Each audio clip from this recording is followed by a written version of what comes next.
گرم پانی سے چہرہ دھونا۔ آپ کو یہ جان کر حیرت ہوگی کہ کلینزنگ کرنے کے بعد بھی چہرے پر کاسمیٹک کا کوئی نہ کوئی ذرہ باقی رہ جاتا ہے۔ اگر آپ کلینزنگ کے فوراً بعد ٹونر کا استعمال کریں تو بچے کھچے ذرات دور ہو جائیں گے۔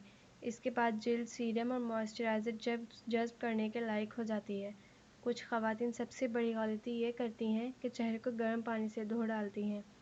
دراصل موسم سرما ہو یا بہار، گرم پانی سے غسل تو سکون دیتا ہے لیکن جلد خشک بھی ہو جاتی ہے اور خالص سرخی بھی نمایاں ہو جاتی ہے۔ گرم پانی کا استعمال جلد سے نکلنے والی قدرتی نمی کے توازن کو بگاڑ دیتا ہے۔ یہ آپ کی جلد کے قدرتی تیل، چکنائی اور پروٹین کو زائل کر دیتا ہے۔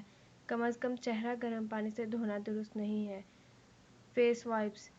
ان دنوں خواتین میں یہ خاصی مقبول ہیں۔ کلینزنگ فیس وائپس کریم کے برعکس ہوتے ہیں۔ یہ قیمتاً سستا، پر اثر اور آسان طریقہ ہے، لیکن ماہرین کہتے ہیں کہ یہ بھی مکمل طور پر کاسمیٹک کی صفائی نہیں کرتا اور میک اپ کے ذرات چہرے پر رہ جاتے ہیں۔ دوسری اہم بات یہ ہے کہ فیس وائپس میں کچھ مقدار الکحل کی بھی شامل ہوتی ہیں اور یہ عمل جلد کو مزید خشک کر دیتا ہے۔ اس کے علاوہ اس طریقہ کار کا اہم نقصان جلد کے ڈھیلے پڑ جانے کا ہوتا ہے۔ فیس وائپس بیکٹیریا کو صاف نہیں کرتے بلکہ صفائی سے زیادہ جلد کو نقصان پہنچاتے ہیں، خاص طور پر جب آپ تیز رفتاری سے کلینزنگ کر رہی ہوں۔ Facial tissues paper.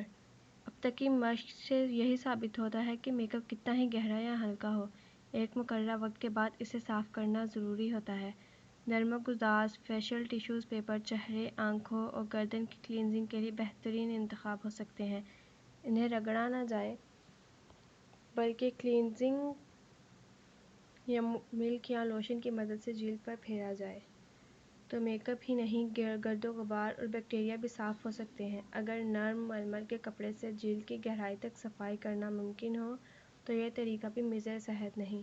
Puff cleansing کے لیے یہ طریقہ کار بھی اختیار کیا جاتا ہے، جبکہ اس پر ہاتھوں سے دباؤ کا دیا جانا ہی دراصل جلد کے لیے نقصان دہ ہوتا ہے۔ آنکھوں کے اطراف کی جلد پورے چہرے سے کئی گنا زیادہ حساس ہوتی ہے۔ میک اپ سے زیادہ اسے صاف کرنے کا عمل پیچیدہ یا پرخطر نہیں ہونا چاہیے۔